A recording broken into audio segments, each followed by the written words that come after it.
Hello, this is Microphone Media. Please like, subscribe, and share. Thank you. ሰላም ጤና ይስጥልኝ። እንደምን ዋላችሁ፣ እንደምን አደራችሁ። በመላው ዓለም ላይ ያላችሁ አድማጮቻችን ሰላም ለእናንተ ይሁን። ይህ ማይክሮፎን ሚዲያ ቁጥር 2 ነው። ለማይክሮፎን ሚዲያ ቁጥር 2 አዲሱ ቻናላችን ነው። አድማጮቻችን ሰብስክራይብ ያላደረጋችሁ በፍጥነት እያደገ ያለ ነውና እናንተም ሰብስክራይብ፣ ላይክ፣ ሼር በማድረግ አበረታቱት፣ ተቀላቀሉ ወደ ቤተሰባችን እንላለን። ይህንን እያልኩ እንግዲህ ዛሬ በጣም ምን ልበላችሁ አስፈላጊ የሆነ ኢንፎርሜሽን ይዤላችሁ መጥቻለሁ። ተጠንቀቁ። በመላው የኦሮሚያ ትልልቅ ከተሞች ሲደረግ የነበረ ነው። አዲስ አበባም ጀምረውታል። ሰምታችሁን ያህል አድማጮቼ፣ በመላው የኦሮሚያ ክልል ትልልቅ የሚባሉ ከተሞች፣ መካከለኛ የሚባሉ ከተሞች ላይ ሲደረግ የነበረ ነው። በጣም የሚገርም የሚያሳፍር፣ በአሁኑ ጊዜ እንደዚህ ይደረጋል ወይ የሚባል ነገር ነው። አዲስ አበባም ጀምሮታል። ስለዚህ ይህንን ሁሉንም እንዲሰማው በተለይ የአዲስ አበባ ሲደረግ የሰነበተ አለ እና ሁሉንም እንዲሰማው ላይክ አድርጋችሁ ጀምሩት። ሌላ ምንም የምንጠይቃችሁ ነገር የለም። ምንድን ነው ይህንን ልትሉኝ ትችላላችሁ። በሁሉም የኦሮሚያ ከተሞች ምን ሲያደርጉ ነው የከረሙ? ያለፉ 6 ወር እያንዳንዱን ቤት አሁን ለምሳሌ በአዳማ ብትወስዱ፣ በሻሸመኔ ብትወስዱ፣ ሁሉንም ብቻ ጠሯቸው። እያንዳንዱን ቤት ቆጠራ ብለው ህዝቡ ቆጠራ አመሃኝተው ሲመዘገቡ ከረሙ። የት ነው የተወለድከው? ብሔርህ ምንድን ነው? መቼ ነው የመጣኸው? ስንት ሰው ነው አንተ ጋር ያለው? ተከራይተህ ነው ወይስ ገዝተህ ነው? ሰርተኸው ነው ወይስ ገዝተኸው ነው? ይህንን ሁሉ ታሪክ ጽፈው ዳታ አሰባሰቡ። በአንድ ከተማ ብቻ አይደለም መነግራችሁ ያለሁኝ፣ በሁሉ ትልልቅ የሚባሉ የኦሮሚያ ክልል ከተሞች ነው መነግራችሁ ያለሁኝ። አዲስ አበባም ጀምረውታል። ከዛ በኋላ ከመዘገቡስ ለምሳሌ የአዳማ ልንገራችሁ። ምክንያቱም ድምፁን ቀይረን ባለፈችው ቪዲዮ ከዚህ በፊት ያለችውን ቪዲዮ ሂዳችሁ እንድታዳምጡ አበረታታችኋለሁ። ድምፁን ጎርነን ያደረግነው ለደህንነቱ ስለሚያሰጋ ነው፣ ለሱም ለቤተሰቡም። ምንድን ነው የተደረገው? ለምሳሌ በአዳማ የተደረገው አዳማ እውነት ለመናገር ከሚዲያ አርቀው ማንንም ሰው ሪፖርት የሚያደርጋት የለም። ኢቭን በሶሻል ሚዲያም ሰው ከአዳማ የወጣ የለም ወይ የከፈተ የለም ማለት በሚያስብል እዛ የሚደርስ ያለው ግፍና መከራ ጉድ ነው ያልኩት እኔ። ምክንያቱም አዳማን አውቀዋለሁ። አዳማ ጥሩ ተዋዶ ተከባብሮ የሚኖርበት ከተማ ነበረ። አሁን ግን ኮምፕሊትሊ ቀይረውታል። ምንድን ነው ያደረጉት? ለእያንዳንዱን ቤት መዘገቡ። እያንዳንዱ ሙሉውን ነው የምነግራችሁ ያለው። ታሪኩን በሙሉ መዘገቡና ዳታ ሰበሰቡ። የአዳማ ከተማ ከንቲባ ቢሮ፣ የብልጽግና ጽሕፈት ቤት እና የደህንነት መስሪያ ቤቶቹ በሙሉ ተሰብስበው ነው። ከዛ በኋላ ምን ያህሉ ከእያንዳንዱ ብሔር ምን ያህል ህዝብ እንዳላወቁ፣ ከአማራ ምን ያህል ህዝብ፣ ጠቅላላ ህዝቡን ወሰዱ። የከተማዋን ጠቅላላ ድምር ወሰዱ። ከዛ በኋላ ኦሮሞ ስንት ፐርሰንት አለ፣ አማራ ስንት ብዛት ያለው አለ፣ የት አካባቢ ነው ኦሮሞ አማራው የሚኖረው፣ ጉራጌው ስንት በብዛት እንግዲህ የጉራጌ የስልጤ እና የአማራ ተወላጆች ነው እዛ በብዛት በቁጥር ሆኖ የተገኙ እና በሙሉ ብቻ የት ከብሔር ብሔረሰቡን ነው የምነግራቸው ያለኝ። የት እንደሚኖሩ ደግሞ በሙሉ ለዩ። በደንብ አድርጋችሁ አዳምጡ። ምንድን ነው የሚጠቅመው ታዲያ ይሄን እንዳትሉ? ምክንያቱም እያንዳንዱ ላይ ምን እንዳደረሱ ነግራችኋለሁ። ከዛ በኋላ ሁሉንም ዳታ እንደሰበሰቡ የእያንዳንዱ ሊያጠቁት የፈለጉትን በተለይ በአዳማ ያደረጉት ሚለን ያለው ይሄ አድማጫችን ያረጋገጥ ነው። በሌላም አድርገን ደውለን ያረጋገጥ ነው። ከዛ በኋላ ልክ ይህንን ኢንፎርሜሽን እንደሰበሰቡ ወሬ ማስወራት ጀመሩ። በቃ ቤታችሁ ሊፈርስ ነው፣ ልትቀሙ ነው፣ ልትባረሩ ነው፣ ገንዘብ መስጠት አለባችሁ። የኃጢአት በደንብ አድርጋችሁ ስሙት አድማጮች። ከዛ በኋላ ተባለና እረ ምንድን ነው ችግሩ እያሉ ወደ ከፍተኛ ባለስልጣን የኦሮሚያ እዛው ከተማ ውስጥ ያሉትን በየከተማው ያሉትን እየሄዱ ምንድነው ይሄ ነገር እንደዚህ ሰማሁ ምናምን ይላሉ። በተለይ እነዚህ ጉራጌዎች፣ ስልጤዎች፣ አማራ ተወላጆች፣ የትግራይ ተወላጆች ናቸው ትኩረት የተደረገባቸው። ከዛ ይህን ያህል ሚሊዮን ካመጣህ እኮ ቤት ይድንልሃል፣ የሌሎቹ ይፈርሳል፣ የሌሎቹ ይቀማሉ ይሏቸዋል። የግፍ ግፍ ምን ላይ እንደሆነ ራሳችሁ ይገባቸዋል። ከዛ በኋላ በቃ አደራህን እንግዲህ ሁሉ ነገር አመቻቸው፣ ይሄ ነገር እንደዚህ አድርገልኝ፣ ይሄ ሰጥቻለሁ የጠየቅከውን ገንዘብ ብሎ ይሰጣሉ። አቅም የሌላቸው ምንም የሚሰጡት የሌላቸው ደግሞ ከየት አምጥቼ ታዲያ ልስጥ፣ የፈለጉ ያረጉ እንጂ ይላሉ። ከዛ በኋላ ኢቨን ህጋዊ የሆነ ቤቶች ነው የምነግራቸው ያለሁኝ። ህጋዊ የሆነ ግብር ሲገብሩበት፣ መብራት አስገብተው፣ ውሃ አስገብተው፣ ለጠባቂ እየተባለ ገንዘብ ሲያዋጡበት የኖሩ ነው የምነግራቸው ያለሁኝ። ከዛ በኋላ የእነዚህ ብሔር ብሔረሰቦች በተለይ የጉራጌን አሁን ከፍተኛ በገንዘብ የገበያውም አካባቢ አራዳ የሚባል አለ፣ አዲስ ማን ነው ናዝሬት ውስጥ፣ እዛ ላይ ይሰሩ የነበሩትን በሙሉ ንግዱን የተቆጣጠሩት የጉራጌ ተወላጆች ነበሩ እና የስልጤ ተወላጆች ነበሩ። ከዛ በኋላ ምን አደረጉ? እነዚህ ስልጤዎችና ጉራጌዎች የሚኖሩት ደግሞ ከከተማው መውጫዎች ነው። በተለይ ወደ መተሐራ መውጫ፣ ወደ ላይ ወደ ምንጃር መውጫ፣ በተለያየ አካባቢ በሰፊው ቤቶቹን ሰርተው እየኖሩ ነበር። እንዳለ ያ ሁሉ ገንዘብ ከማፍረሳቸው በፊት ይሄ ኃጢአታቸው እኮ ነው የምነግራቸው ያለው። እነዚህ ጭካኔያቸው ነው የምነግራቸው ያለው።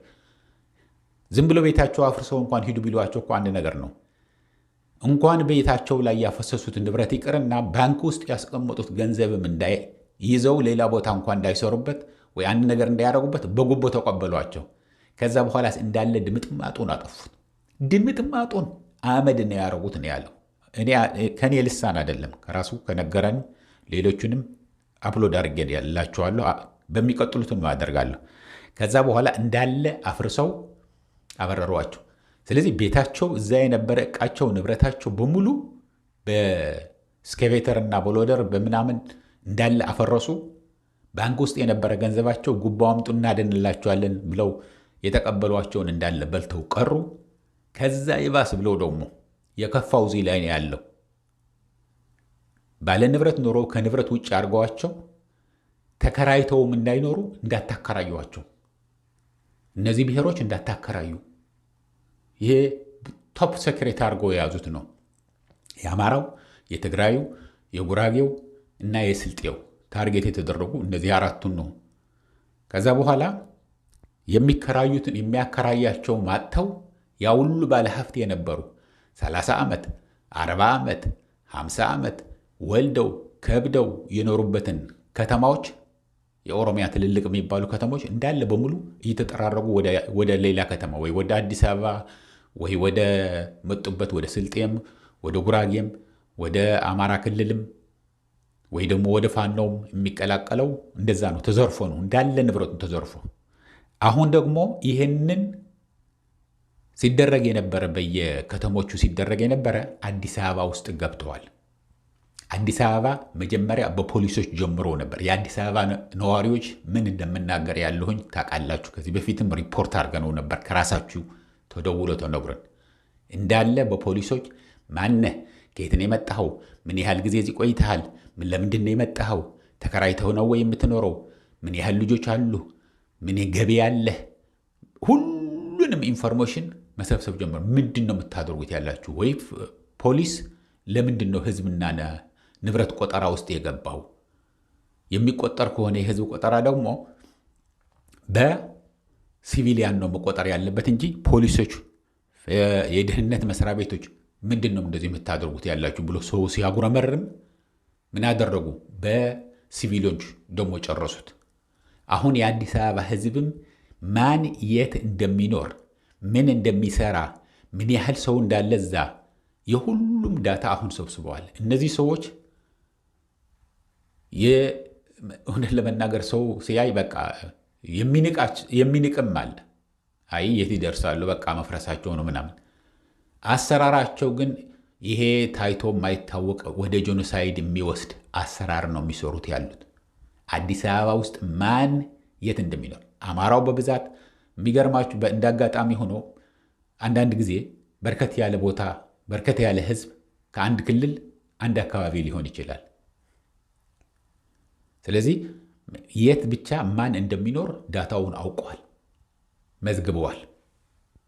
የሁሉም ኦሮሞ ምን ያህል አለ አዲስ አበባ፣ አማራ ምን ያህል አለ አዲስ አበባ፣ ጉራጌ ምን ያህል አለ፣ ከደቡብ የመጡትን ብሔር ብሔረሰቦች የት ነው ያሉት፣ የትግራይ ተወላጆች የት ነው ያሉት፣ ይህንን በሙሉ አጥንተው ጽፈዋል። መጥተው እንደ በትልልቅ ከተሞች በኦሮሚያ እንዳደረጉት ያፈርሳሉ ወይ? ወጣ ወጣ ያለ ከሆነ ልክ ለኮሪደር ለምናምን ማመሃኘት የሚችሉ ከሆነ ያደርጋሉ። ሌሎች የኦሮሚያ ከተሞቹ ህገወጥ ብለው ነው ያፈረሱት። የ50-60 ዓመት ካንተ ጋር የኖረው ስትገብርበት የኖረው ነው። ህገወጥ ብለው አፈረሱት። በቃ ማንስ ይናገራቸዋል? እስከ 12 ሰዓት ካለፈ በተለያዩ ከተሞች እኮ መዘዋወር አትችልም። አሁን አምጥተው የሮንዳ አምጣ ይሉሃል፣ የጥበቃ አምጣ ይሉሃል። እምቢ ካልክ ደግሞ ጭፍጭፍ አድርጎ ነው የሚደበድቡ። አዲስ አበባም እንደዛ ሊያደርጉ አስበዋል። የአዲስ አበባ ነዋሪዎች ተጠንቀቁ። ለሚሆንና ለማይሆን እቤታችሁ ላንኳኳ ከፍታችሁ አትናገሩ። ህግ አለ አዲስ አበባ ውስጥ ቢያንስ ትንሽ የህግ ጭላንጭል አለ። ምንድን ነው የምታደርጉት? ለምንድን ነው እንደዚህ የምታደርጉት? ለምንድን ነው እኔ በተለይ እናንተ ቤት ብቻ ታርጌት የተደረጋችሁ ከዚህ በኋላ ተመዝግበዋል አይደለም? ሲመጡ የፍርድ ቤት ወረቀት አምጡ በሏቸው። የባንክ አካውንታቸውን በሙሉ አሁን ከባንኮች ወስደዋል። የትግራይ ተወላጆች፣ የአማራ ተወላጆች እና የጉራጌ ተወላጆች አዲስ አበባ ነግረናቸዋል፣ የደህንነት መስሪያ ቤቶቹ። ከዛ በኋላ የባንክ አካውንታቸው ቁጥር ይወስዱና አድራሻቸውን ሁሉ ኢንፎርሜሽን ተሰጥቷቸዋል ለደህንነት መስሪያ ቤት ከየባንኮቹ። ግዴታ ነው፣ በምንም ተአምር ማለት አትችሉም፣ የአገር ጉዳይ ነው፣ አገር ጦርነት ላይ ነው ያለችው ብለው አስገድደው ነው የተቀበሏቸው። ከዛ በኋላ ከፌዴራል ፖሊስ እየተደወለ ኑ ትፈለጋላችሁ፣ ስለ ባንክ አካውንታችሁ የሆነ ችግር የተፈጠራለና እናናገራችሁ እንፈልጋለን ብለው ወስደው እዛ ፌዴራል ፖሊስ አዲስ አበባ ሲሄዱ ደግሞ ከዛ በኋላ ያስሯቸዋል። አስረው ደግሞ ይህን ያህል ሚሊዮን ከከፈልክ እንለቀሃለን፣ ካልሆነ ግን ትታሰራለህ። ኡኡ ብለህ የማይሰማበት ፍርድ ቤት የማይኬድበት ምንም አዳኝ የሌለበት አገር ነው ሆኖ ያለው። ይህንን ህዝብ ለማዳን ሁሉንም በሚችለው ሁሉንም በመላው ዓለም ላይ ያለ ህዝብ ለገሌ ብሔር ሳትል ለራስህ ስትል ለሂማኒቲ ስትል ጠቅለል ስታደርገው ለህዝብህ ስትል ይህንን ነገር ልሳን መሆን አለባችሁ። ምክንያቱም አዲስ አበባ ምን እንዳሰቡ እነዚህ ሰዎች አይታወቅም። ሌላው አካባቢ አጽድተውታል ብያቸዋለሁ። እንኳን ባለ ንብረት ሆነህ ልትኖር ይቅርና ባንክ ውስጥ የነበረውን በሙሉ ዘርፈው ተከራይተህ እንዳትኖር እንኳን ለእነዚህ ብሔሮች እንዳታከራዩ ዝም ብለው ደግሞ ገብተው የሚኖሩበት አለ አሉ። ከብሔር ብሔረሰቦችን ቀምተው የእነሱ ተወላጅ የሆነውን ገብተው ይኖራል። እውነት ለመናገር እነዚህ ሰዎች የኦሮሞ ህዝብ ምንም አይወክሉም። የኦሮሞ ህዝብ ጠላት እያፈሩለት ነው። ለማትረባ ህይወት ለዚች ስልጣን ብለው ለኦሮሞ ህዝብ ከፍተኛ ቁጥር ያለው የኢትዮጵያ ህዝብ እንዲጠላ እያደረጉት ነው ያሉት። ይህንን ነገር ሁሉንም ተባብሮ ኦሮሞውም ሁሉም ብሔር ብሔረሰብ ተባብሮ እነዚህ ሰዎች ካላስወገደ በስተቀር በሰላም መኖር አይችልም። ምንም አያደርጉትም የሚባል ነገር የለም። አዲስ አበባ ባለ ሀብት የነበረ እኮ አሁን ቤቱን ንብረቱን ፈርሶ በኮሪደር በልማት እየተባለ ተዘርፎ በየቀኑ አምጣ ገንዘብ እየተባለ ወደ ድህነት ወደ መቀመቅ ነው ገብቶ ያለው። ሁሉንም ነገር ሰማይ ወጥቶ ይህንን እያልኩ እንግዲህ ለሁሉም እንዲሰሙት ምንድን ነው የምታደርጉት? ላይክ አድርጉት። ለምታውቁት ደግሞ ንገሩ። ለምታውቁት ንገሩ። ሌላ ይቀር እንዳታከራዩዋቸው። እኔ በኢትዮጵያ ታሪክ ውስጥ እንደዚህ ያለ መስሎ አይታየኝ ነበር። በትግራይ ጦርነት እንደሱ ይደረግ ነበር። ግን በሁሉም ከተሞች ግን ከሌላ ብሔር ብሔረሰብ ለማጽዳት የኦሮሞ ተወላጆች በብዛት እንዲሆኑ ኦሮሚያ ከትልልቅ ከተሞች ላይ ያው አዲስ አበባን ፊንፊኔ አይደለም ይሏት፣ እንደዛ ነው ታስቦ ያለው። ከተለያየ ቦታዎች እያመጡ ማስፈር ነው። እንዳለ ፈርሰዋላ። እንዳለ ተፈርሶ መሀል ከተማ የነበረው ህዝብ ተባረዋል። ዳርዳር ነው ያለው። መሀሉ አሁን ማን ሊይዘው እንደሚፈለግ ያለው እንግዲህ አይታችሁታል። ይህንን መገመት አያቅታችሁም። ይህንን እያልኩ አድማጮቼ ለአሁን እዚህ ይበቃኛል። እስከሚቀጥለው ጊዜ ድረስ ሰላም፣ ደህና ዋሉ፣ ደህና ደሩ። ቻው